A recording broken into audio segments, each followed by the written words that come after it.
मौजूद हाज़रीन इकराम, बुजुर्गान कौम और मिल्लत, मेरी इज़्ज़तदार माँ और बहनों, मेरे गयूर नौजवान साथियों, शहनशीन पर तशरीफ फरमा मोहतरम जनाब अख्तर अली वान साहब, जो मजलिस इत्तेहादुल मुस्लिमीन के बिहार के सदर भी हैं, रुकन असम्बली भी हैं और किशनगंज पार्लियामेंट के मजलिस इत्तेहादुल मुस्लिमीन के उम्मीदवार हैं। मोहतरम जनाब आफ्ताब साहब, जनरल सेक्रेटरी बिहार मजलिस इत्तेहादुल मुस्लिमीन, मोहतरम जनाब आदिल हसन साहब, मोहतरम जनाब नदीम साहब, मौलाना अब्दुल्ला चतुर्वेदी साहब, तनवीर साहब, डॉक्टर एहसान साहब, सरफराज साहब, अफसार साहब, हमारे भाई गौरव सिंह साहब, महमूद साहब, महबूब साहब, सालिम साहब, राशिद करजाई साहब, एहसान साहब, असलम साहब और जाहिर साहब और हैदराबाद से के विधायक, वो बिहार के मजलिस के सेंट्रल ऑब्जर्वर मोहतरम जनाब माजिद हुसैन साहब, मेरे अजीज दोस्तों और बुजुर्गों, आप तमाम का बेहद शुक्रिया कि आपने अपना कीमती वक्त निकाल कर आज के इस मजलिस इत्तेहादुल मुस्लिमीन के इंतखाबी जलसे में आपने शिरकत की। मैं खास तौर से डगरवा ब्लॉक के आप तमाम हज़रात का शुक्रिया अदा करता हूँ कि आपने अपना कीमती वक्त निकाल कर आज इतनी बड़ी तादाद में आप यहाँ पर आए और आप ये इतनी बड़ी तादाद में आए कि नीतीश कुमार को मालूम हो गया कि मजलिस के जलसे में बहुत से लोग हैं, तो वो अभी तक अपने जलसे में हेलीकॉप्टर से उतरे नहीं हैं।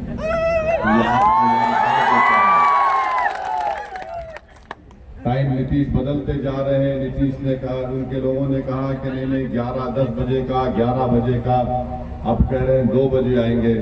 नीतीश जी, आपका टाइम खत्म हो चुका, आप घर में बैठे आराम। मेरे अजीज दोस्तों और बुजुर्गों, ये जो किशनगंज का चुनाव है, इलेक्शन है, ये सिर्फ सीमांचल की अजमत का इलेक्शन है, इससे बढ़कर कुछ नहीं है। ये किशनगंज की जनता की अजमत का इलेक्शन है। ये सिर्फ कुलहिया भाई बहनों का या शेरशाहबादी का या सुरजापुरी का या हिंदू मुसलमान का इलेक्शन नहीं है। ये किशनगंज और सीमांचल की अजमत का इलेक्शन है मेरे अजीज दोस्तों और बुजुर्गों।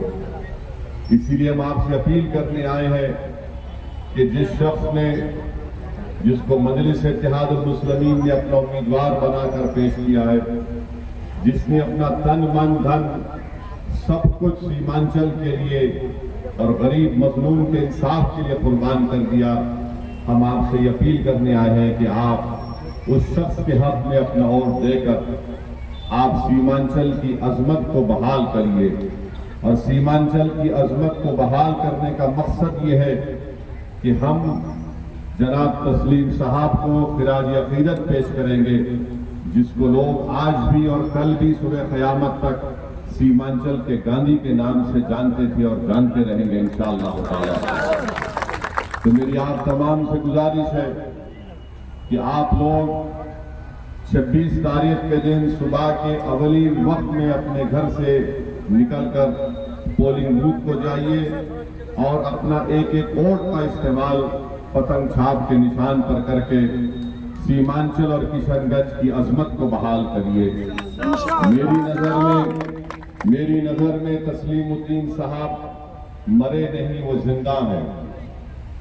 इंसान जब मरता है तो उसकी जिस्मानी मौत होती है, रूह निकल जाती है जिस्म से। ये हमको बताए ना हमारे उलमाए कराम। तो मेरा मानना ये है कि जिस शख्स ने इस सरजमीन पर बसने वालों की जिंदगी, उनके इंसाफ के लिए बहुत मेहनतें की, वो लोग कभी नहीं मरते, वो जिंदा रहते हैं।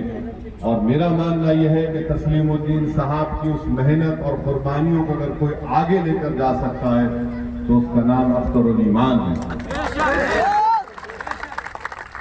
और तस्लीम, जहां पर तस्लीम साहब का जिक्र आया, हम आपको बताना चाहेंगे कि अरारिया विधानसभा से, अरारिया पार्लियामेंट की कॉन्स्टिट्यूएंसी से, वहां से उनका बेटा इलेक्शन लड़ रहा है। पिछले विधानसभा के चुनाव में कोई उनको टिकट नहीं दे रहा था। वो डायरेक्ट मुझे फोन किए, मुझसे बात किए। मैंने माजिद हुसैन से कहा कि जाकर मिलो उनसे, ये एक बहुत बड़े अजीम लीडर का बेटा है।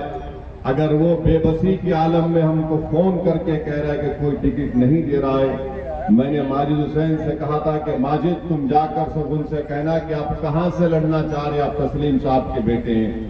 हमने उनको टिकट दिया, वो कामयाब हुए।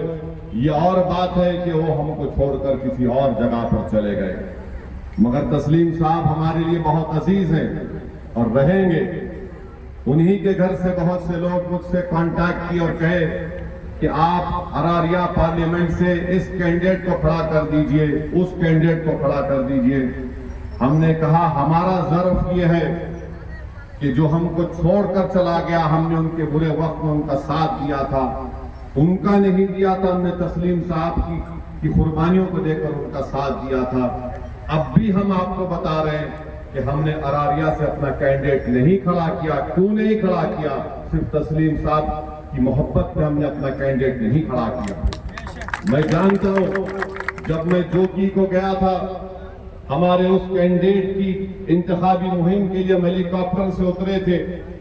जोगी की आवाम ने इतनी मोहब्बत हमसे निछावर की, हमसे मोहब्बत के मजाहरे किए कि जब हमारा हेलीकॉप्टर उड़ने नहीं दिया, उन्होंने कहा कि नहीं ओवैसी तुम भाषण दिए, रुको यहाँ पर, हम तुमसे हाथ मिलाना चाह रहे हैं। हम गाड़ी में निकल कर गए। तो मैं जोगी के अवाम का भी सलाम करता हूँ और उनसे कह रहा हूँ कि हम आपकी मोहब्बत के मखरूस हैं और रहेंगे इंशाअल्लाह ताला। मैं आपसे अपील भी कर रहा हूँ कि तस्लीम साहब की कुर्बानियों को अगर कोई लेकर आगे जा सकता है तो अख्तरुल ईमान है। इसीलिए हमने अरारिया में हमने दो खानदान में दीवार उठाने का काम नहीं किया। हमने कहा कि हम कैंडिडेट नहीं खड़ा करेंगे। जो हमको छोड़कर चले गए, हम उनको अल्लाह के हवाले करके अल्लाह हमारा इंसाफ करेगा। इज्जत का देने वाला अल्लाह सुब्हानहू व तआला है, कामयाबी का देने वाला रब्बे करीम है। मेरे अजीज दोस्तों और बुजुर्गों, आप जानते हैं कि इस विधानसभा में एक बड़ी तादाद में हमारे कुलैया भाई भी रहते हैं। आप तमाम लोग मकई का भुट्टा की आप ज़िराअत करते हैं। यहाँ पर आपको बहुत बड़ी तकलीफ है। यहाँ पर आपको उसकी कीमत नहीं मिलती, पानी नहीं मिलता, बिजली नहीं मिलती। तेजस्वी और नीतीश ने बड़ा कहा था कि हमने बिजली पहुंचा दी, वाटर सब पंप दे दिया, मगर यहाँ का किसान परेशान है। वहीं पर जूट पाट की ज़िराअत होती है, स्मॉल स्केल इंडस्ट्री खोली जा सकती थी। उस जूट की जो लोग ज़िराअत करते हैं उनको फायदा पहुंचाने के लिए ना राजद की सरकार ने किया, ना नीतीश कुमार या बीजेपी की सरकार ने किया। मेरे अजीज दोस्तों और बुजुर्गों, आप जानते हैं कि पटना में एक अस्पताल है जिसका नाम महावीर कैंसर रिसर्च अस्पताल है। उस कैंसर अस्पताल की रिपोर्ट ये कहती है कि किशनगंज, अमूर, बैसी, बहादुरगंज में हर घर में जो लोग सबसे ज्यादा कैंसर के पेशेंट आते हैं, पटना के इस अस्पताल में इनका ताल्लुक किशनगंज की पार्लियामेंट कॉन्स्टिट्यूएंसी से होता है। क्यों होता है? क्योंकि आप जो पानी पीते हैं उसमें कैंसर उससे पैदा होता है। यहाँ पर हर घर में किसी न किसी के पास किडनी स्टोन की बीमारी हो जाती है। क्यों होता है? पानी पीने की वजह से। वो नीतीश कुमार की बड़ी स्कीम थी, क्या था? हर जल नल, हर घर नल, हर घर जल, जो भी था स्कीम का नाम। पानी की टांकी में पानी की जगह मरे हुए चिड़िया निकलती है, उसमें उसकी सफाई नहीं होती। ये आपको दिया जा रहा है, कोई पूछने वाला नहीं है। इसीलिए हम आपसे अपील कर रहे हैं कि यहाँ की विधानसभा में बसने वाले लोग इंसान हैं और उनकी बीमारी को दूर करना, उनको सेहत पहुंचाना, उनसे इंसाफ करना कौन करेगा? आपने जिसको अपना सांसद बनाकर दिल्ली को भिजाया, उन्होंने क्या किया मालूम आपको? दिल्ली में आपको पता है उन्होंने क्या किया? हमने पार्लियामेंट में भारत की संविधान के 371 के तहत हमने लड़ाई लड़ी, हमने बिल डाला कि यहां पर सीमांचल डेवलपमेंट काउंसिल बने। अगर वो बन जाता, और बनेगा इंशाअल्लाह ताला, हम अपनी लड़ाई को जारी रखें। अगर वो बन जाएगा तो सीमांचल का जो पैसा होगा वो आप लोग तय करेंगे। सीमांचल की नौकरी सीमांचल के बसने वालों को मिलेगी। और आपके एमपी साहब ने पार्लियामेंट में क्या बिल दिया? उन्होंने बिल ये दिया कि जो जानवरों पर जुल्म करते हैं उनकी सजा बढ़ा दी जाए। इंसान से मोहब्बत पहले होनी चाहिए, बाद में जानवर से होनी चाहिए। यानी बिल पेश किया, लोकसभा की वेबसाइट पर जाकर देखो, जावेद साहब ने प्राइवेट मेंबर बिल दिया कि जो जानवरों से अच्छा बर्ताव नहीं करते उन पर सजा बढ़ा दी जाए। जावेद साहब, ये जो हर घर में किडनी स्टोन हो रहा है, यहां पर जिनको कैंसर हो रहा है, उनका क्या होगा बताइए? बताओ नीतीश कुमार, बताओ तेजस्वी, बताओ मोदी, इनके बारे में कोई बात नहीं होगी। आप जानते हैं कि वैसी विधानसभा में एक भी डिग्री कॉलेज नहीं है। सैलाब आता है तो जमीन कट जाती है। और फिर आप जानते हैं कि ये जो महानंदा बेसिन 2 का जो काम चल रहा है, इससे और बर्बादी आएगी। माहिरीन ने कहा कि उसके बजाय उस काम को रोककर वहां पर वो बोल्डर पिंचिंग आरसीसी का काम होना चाहिए। जमीन कट जाती है, ना सांसद साहब नजर आते, ना फिर कोई और विधायक नजर आता। आपको एक ऐसा शख्स चाहिए जो आपकी तकलीफ को अपनी तकलीफ समझेगा। तो इसलिए 26 तारीख को हम आपसे अपील कर रहे हैं कि अख्तरुल ईमान साहब को आप अपना वोट दीजिए पतंग छाप पर। यहाँ पर अस्पताल है, उसमें डॉक्टरों की जरूरत है, डॉक्टर लाना चाहिए, नर्सेस होनी चाहिए। अच्छा, एक बात आप बताइए, ब्रिज बनाया गया, उसका ढलाई का काम शुरू हुआ चंदर गांव में और चौमेली गांव में, 2 दिन के अंदर ब्रिज बैठ गया। कौन जिम्मेदार है? वैसी जिम्मेदार है इसका। हम चुनाव लड़ते हैं तो उनको बहुत गाली दी जाती है, हमको उसकी कोई फिक्र नहीं है। मगर ये बताओ, ढलाई के 2 दिन के बाद ब्रिज बैठ जाता है, इसका कोई पूछने वाला नहीं है। इसीलिए मेरे अजीज दोस्तों और बुजुर्गों, हम आपसे अपील कर रहे हैं कि आप इस चुनाव में तारीख बनाना पड़ेगा आपको। एक एक वोट का इस्तेमाल आप किशनगंज की पार्लियामेंट के लिए नहीं, बल्कि सीमांचल और किशनगंज की अजमत के लिए आपको अपने वोट का इस्तेमाल मजलिस इत्तेहादुल मुस्लिमीन के हक में करना पड़ेगा। और मैं आपको ये भी बताना चाहूंगा कि यहां से आपके जो मौजूदा मेंबर ऑफ पार्लियामेंट है, मैंने उनका एक बयान पढ़ा जिसमें उन्होंने कहा कि वो लोग 5 साल में जावेद साहब 1.5 लाख किलोमीटर पैदल चले हैं। कितना चले हैं? 5 साल में 1.5 लाख किलोमीटर पैदल चले हैं। और यहां से हैदराबाद 9000 किलोमीटर है। मुझे नहीं मालूम था, वरना मैं भी पैदल सफर शुरू करता तो 2-3-6 महीने में पहुंच जाता 8 महीने में। मगर जावेद साहब बोलते हैं कि 1.5 लाख किलोमीटर 5 साल में चले। जावेद साहब, आप चले नहीं मालूम, मगर एक बात की तो सच्चाई जरूर है, आप में और मोदी में झूठ बोलने का कंपटीशन चल रहा है। मोदी ने कहा 15 लाख आ जाएंगे, 2 करोड़ नौकरियां मिलेंगी, तो जावेद ने कह दिया मैंने 5 साल में 1.5 लाख किलोमीटर चला। कितना झूठ बोलेंगे आप? अल्लाह ने आपको आंखें दी, दिल दिया, क्या आपको दिख नहीं रहा यहां पर तबाही और बर्बादी हो रही है? यहां पर आप सच्चाई जानते हैं मेरे भाई। अमृतसर को एक जन साधन एक्सप्रेस ट्रेन जाती है जिसको पलायन एक्सप्रेस कहते हैं। उसके टॉयलेट में यहाँ के बच्चे बैठकर जाते हैं ट्रेन में।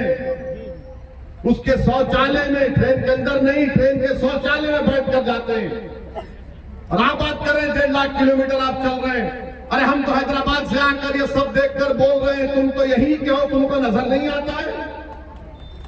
क्या हो गया तुमको?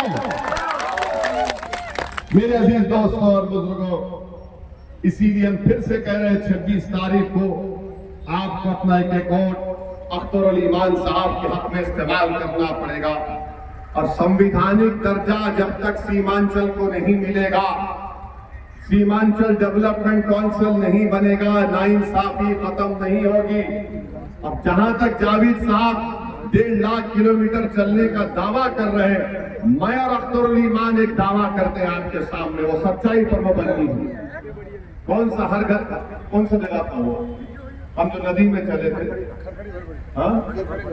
खरखरी बरबरी घाट में पिछले साल हम और अख्तरुल ईमान और पूरे हमारे मजलिस के 60-70 लोग नदी में चले, ब्रिज गिर गया था। हाँ, नदी में चले थे, 15 मिनट चले हम, 15 मिनट चले तो आज आप जाकर देखो काम शुरू हो गया। जावेद साहब, तुम्हारे चलने में हमारे चलने में फर्क यह है कि जब तुम चले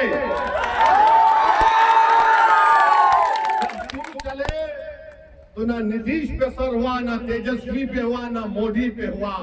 जब अख्तरुल ईमान के साथ ओवैसी 15 मिनट चला तो उनको डर लगा, हिलना शुरू हो गए, खौफ पैदा हो गया। अगर ये 15 मिनट नदी में चला और अगर वो 10 दिन सीमांचल की रोडों पर चलेगा तो हमारी सत्ता चले जाएगी। ये फर्क होता है एक शेर के चलने में और एक कीड़र के चलने में। और शेर अख्तरुल ईमान 15 मिनट हम नदी में चले, आज वो काम शुरू हो चुका है, काम शुरू हो चुका है। आप ऐसे आदमी को अपना वोट दीजिए जिसके चलने से गवर्नमेंट घबराती है। 100 करोड़ का 1 किलोमीटर, हाँ, उससे आगे 200 करोड़ का अमोर में एक और पुल का काम शुरू हो चुका है। ये काम करने का तरीका आना चाहिए। और हम आपको वादा कर रहे हैं, अख्तर भाई को यहाँ का एमपी बनाइए, वो पार्लियामेंट में हमारे बाजू बैठेंगे इंशाअल्लाह। जावेद कहाँ बैठते आपको दिखता, कभी कभी दिखता पार्लियामेंट में। अख्तर भाई हमारे बाजू बैठेंगे, हैदराबाद, किशनगंज, औरंगाबाद, 3 शेर पार्लियामेंट में बैठेंगे। तो हम आपसे अपील कर रहे हैं कि अख्तरुल ईमान को अपना एक वोट देकर सीमांचल की अजमत को बहाल करिए। तस्लीमुद्दीन साहब के उन ख्वाबों को पूरा करने का काम, मौलाना सरहुल कासमी साहब के उन कोशिशों को पूरा करने का काम सिर्फ अख्तरुल ईमान कर सकता है और कोई नहीं कर सकता। मेरे अजीज दोस्तों और बुजुर्गों, फिर आपके सामने अख्तर भाई ने बताया कि बिहार में कास्ट सेंसस हुआ। हम पूछना चाह रहे हैं तेजस्वी यादव से, नीतीश कुमार से और देश के प्रधानमंत्री नरेंद्र मोदी से कि मोदी जी, ये कौन सा इंसाफ है कि आपकी पार्टी भी सत्ता में थी, बिहार में ब्राह्मण की आबादी, हमारे ब्राह्मण भाई बहनों की आबादी 4,78,000 नहीं 4 लाख, हाँ 4 लाख आबादी है ब्राह्मण। अच्छा 47 लाख है, हम आपका नाम वाला सुनता है। 47 लाख उनकी आबादी, उनको हिस्सा मिलना चाहिए था 86,802 और नीतीश कुमार ने, नरेंद्र मोदी ने, तेजस्वी ने, सब ने मिलकर उनको 1,72,000 के करीब नौकरियां दे दी। और हम फिरका परस्त हैं, हम भी टीम हैं। बोलो मोदी जी, बोलो नीतीश, बोलो तेजस्वी, ये कैसे हुआ? 47 लाख की आबादी, उनको हिस्सा मिलना 76,000 नौकरी में और उनको नौकरी मिली 1,72,000 और गाली हमको देते हैं, हम फिरका परस्त हैं। अच्छा आप आ जाइए, यादव का है, हाँ 1,86,000 हमारे यादव भाई बहनों की आबादी है, हाँ 1 करोड़ बिल्कुल। और उनको नौकरी मिली 2,92,000 जबकि उनको मिलना चाहिए नहीं, उनको नौकरी मिली 2,89,000। आप बताइए फिर, अब आ जाइए सुरजापुरी, कुल्हैया, शेरशाहबादी, सुरजापुरी की आबादी 24,50,000 है और नौकरी मिलना चाहिए 29,000 और उनको मिला खाली 15,000। हम जिम्मेदार हैं। और फिर आप आ जाइए कुलहिया बरादरी, 12 लाख उनकी आबादी है, मिलना चाहिए नौकरी 19,000, मिली 6,000। क्या आप यहां से जब उठ कर जाएंगे, हमारी बात को सोचिए। हम यहां पर हैदराबाद से आए हैं, आपके लिए आए हैं। इंसाफ कौन दिलाएगा? और इंसाफ उस वक्त मिलेगा जब तुम 26 तारीख को जाकर पतंग छाप पर बटन दबाओगे। तो तुम्हारा बटन जब पतंग छाप पर दबेगा तो तुम्हारे उस बटन दबाने से मोदी भी दबेगा, नीतीश भी दबेगा, तेजस्वी भी दबेगा। जब तुम उनको दबाओगे तो तुम ऊंचाई के आसमानों पर उड़ोगे। वरना याद रखो, हम गुलामी करने के लिए पैदा नहीं हुए इन लोगों के लिए। अब आप आ जाइए शेरशाहबादी, हमारे भाई बहन 13 लाख उनकी आबादी, 21,000 उनको नौकरी मिलनी चाहिए, उनको नौकरी मिली खाली 5,500। बताओ फिर ये कौन नाइंसाफी कर रहा है? तुम्हारा आदादोशुमार है, तुम्हारे सरकार की आदादोशुमार है और तुम क्या कर रहे हो? मेरे भाइयों बहनों नौजवानों, हम तुम्हारी लड़ाई लड़ रहे हैं। मेरी इज्जतदार हमारे बुजुर्गों से अपील कर रहा हूं कि हम आपके ख्वाबों को पूरा करना चाह रहे हैं। आपने अपनी जवानी को खपा दिया इन जालिमों के पीछे और इन जालिमों ने हमारे नौजवानों के मुस्तकबिल को बर्बाद कर दिया। अगर आज ओवैसी तुम्हारे सामने खड़ा है, इसलिए खड़ा है कि बुजुर्गों के ख्वाबों को पूरा करना, हमारी मां और बहनों के आंख से आंसू बहना कम हो जाना और हमारे बच्चे इसी सरजमीन पर बैठकर इज्जत की जिंदगी गुजारे, ये हमारी कोशिश है। तो इसलिए हम आपसे अपील कर रहे हैं कि आप अपना एक और 26 तारीख के दिन MIM पार्टी के हक में इस्तेमाल करिए। और फिर हम कल से हम देख रहे हैं हमारे भारत के प्रधानमंत्री नरेंद्र मोदी का एक भाषण हुआ। नरेंद्र मोदी ने कोई नई बात नहीं कही, हमेशा कहते हैं, आज भी कह दिया उन्होंने क्या कहा कि मुसलमान बच्चे बहुत पैदा करते हैं। मोदी जी ने कहा कि मुसलमान बच्चे बहुत पैदा करते हैं और घुसपैठी है। अब हम आपको मोदी जी की इस भाषण का पोस्टमार्टम करते हैं।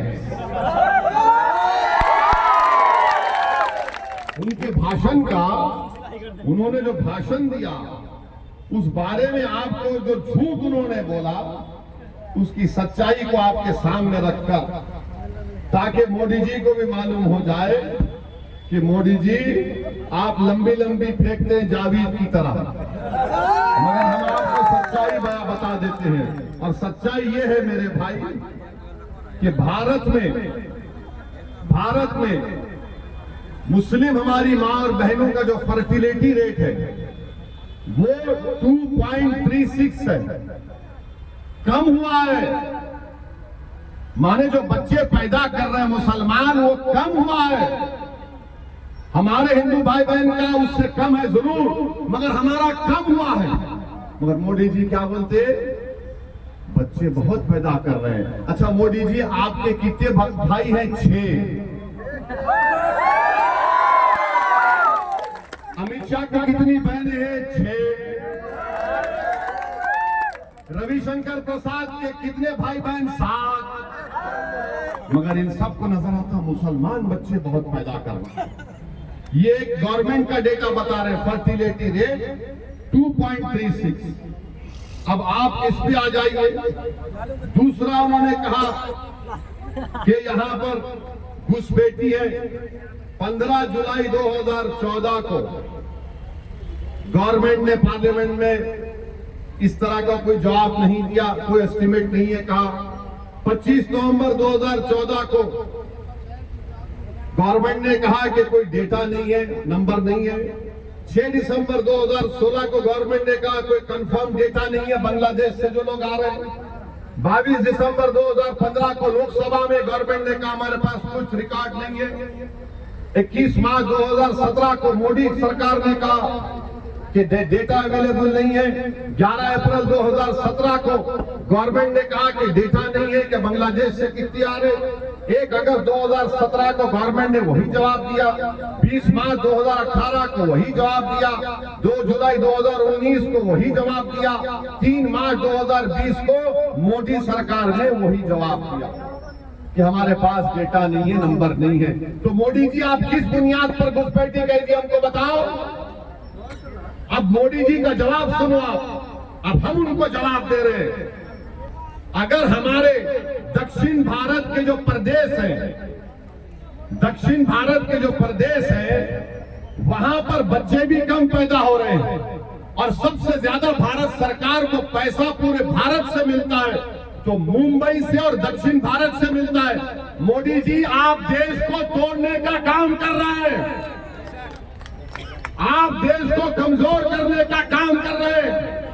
अगर दक्षिण भारत के लोग बोलना शुरू कर दें कि हमारे पास पार्लियामेंट की सीट कम है, हम बच्चे भी कम पैदा कर रहे हैं, पैसे भी ज्यादा दे रहे हैं, तो तुम क्या जवाब दोगे भारत के प्रधानमंत्री? बताओ हमको,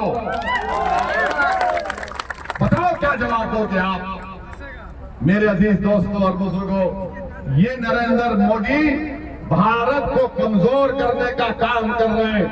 और अगर और भी आपको डेटा चाहिए, अच्छा ये बोलते, हाँ एक और बात जो हम आपको बता रहे हैं, मुसलमानों का गरीबी में कितना हमारा तनासुब है, कितने गरीब है मुसलमान, इसके बारे में आपको हम आज बता के जाएंगे। जो मुसलमान गांव में रहता है, जो मुसलमान, मोदी जी सुनो, अगर कान में सुनने की ताकत है तो सुनो देश के प्रधानमंत्री। ए भाई रुक जाइए ना। मुसलमान जो गांव में रहता है, जो वो अपने पैसे खर्चता है खाने पीने के लिए, सबसे कम खर्चने वाला अगर कोई है तो मुसलमान है। सबसे ज्यादा सिख है, जो महाना उसका खर्चा 2106 रुपये, हमारे हिंदू भाइयों का 1170 रुपये और मुसलमान सिर्फ 1133 रुपये खर्चता है। ये मोदी की सरकार का डेटा है। कितना झूठ बोलोगे मोदी जी तुम, कितना झूठ बोलोगे? मगर मोदी जी को किन मुसलमानों से मोहब्बत है मालूम आपको? कौन से मुसलमान से मोहब्बत है मोदी जी को? दुबई जाएंगे, सऊदी अरब जाएंगे,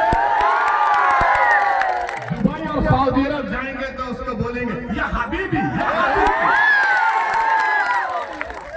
ऐसा मिलेंगे जैसा कि एक भाई से मिल रहे हैं, और हमको ऐसा देखते हैं हम घुसपैठी है। मोदी जी उसका नाम अगर मोहम्मद बिन जायद है तो आप इसका नाम अख्तर ईमान है। दुबई के मुसलमान से मोहब्बत, सऊदी के मुसलमान से मोहब्बत और सीमांचल के बेटे अख्तर ईमान से नफरत क्यों मोदी जी बताओ? नफरत इसलिए है क्योंकि वो आपको कमजोर देखना चाहते हैं। और आज मोदी जी के साथ कौन खड़ा है? कौन खड़ा है? नीतीश पलटूराम, पलटूराम भी है, बोलो। अब मास्टर मुजाहिद है। अगर मास्टर मुजाहिद खुदा ना खास्ता पार्लियामेंट चला जाएगा, यूनिफॉर्म सिविल कोड का बिल आएगा तो मास्टर मुजाहिद को झक मराकर मोदी के साथ वोट देना पड़ेगा। कल अगर इबादत गाहों को खत्म करने का कानून लाया जाएगा तो मास्टर मुजाहिद को जो मोदी बोलेगा उसके इशारे पर नाचना पड़ेगा। जावेद अगर जाएगा तो बेचारा जावेद तो सन्नाटा रहता है। जावेद है मगर कुछ मालूम ही नहीं। मरहूम जावेद वो बस खामोश रहते हैं, सन्नाटा रहता है, सोते रहते हैं। कोई उनको फोन कर दे तो उसको बोलते हैं ये फुला फुला, अंग्रेजी में अल्फाज बोल के भगा देते हैं उसको। इसलिए हम आपसे अपील कर रहे हैं कि मुल्क के हालात को देखिए। देश का प्रधानमंत्री हमको ज्यादा बच्चे पैदा करने वाले कह, हाँ अब कल मीडिया वाले बोलेंगे आपको कितने बच्चे? मेरे को माशाल्लाह से 6 बच्चे।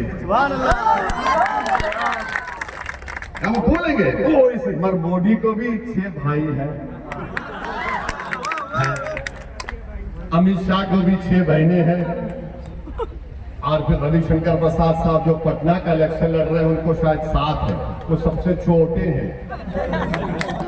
तो ये आप बताइए प्रधानमंत्री के ओहदे पे रहकर कोई इस तरह से भाषण करता है? अरे भाई 17 करोड़ भारत में हिंदुस्तान के मुसलमान रहते हैं। मोदी जी सुन लो, अंग्रेज हमको खत्म करना चाहते थे मगर हमने अंग्रेजों को फाड़ कर फेंक दिया भारत से। मोदी जी, अंग्रेजों ने काला पानी में डाला हमको, हम काला पानी की मसाइब को बर्दाश्त किए मगर हमने भारत को नहीं छोड़ा। भागलपुर का फसाद हुआ, हमारी लाशों पर गोपियों के खेत बन गए मगर हम भागलपुर में आज भी जिंदा और कल भी रहेंगे इंशाअल्लाह। मलियाना हुआ, क्या क्या फसाद हुआ। मोदी जी आप मुख्यमंत्री थे, 2002 हुआ, जेनोसाइड हुआ मगर गुजरात में हम आबाद और शादाब हैं। भारत हमारा है, हमारा रहेगा। मोदी जी हम किराएदार नहीं हैं, हम किसी के गुलाम नहीं, हम बराबर के शहरी अपना हक हासिल करके रहेंगे इंशाअल्लाह। तो ये लड़ाई आपको लड़ना है मेरे भाई।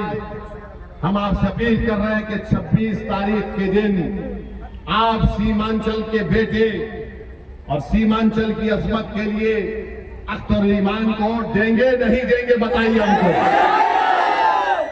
पूरे हाथ उठा कर बताइए। अख्तर ईमान को देंगे, वोट देना, अपने घर वालों को लेकर जाना और बता देना इन लोगों को जो हमको दबाना चाहते हैं, पतंग छाप पर बटन दबाओ, वो खुद ब खुद दब जाएंगे इंशाअल्लाह। अस्सलाम वालेकुम व रहमतुल्लाहि व बरकातहू।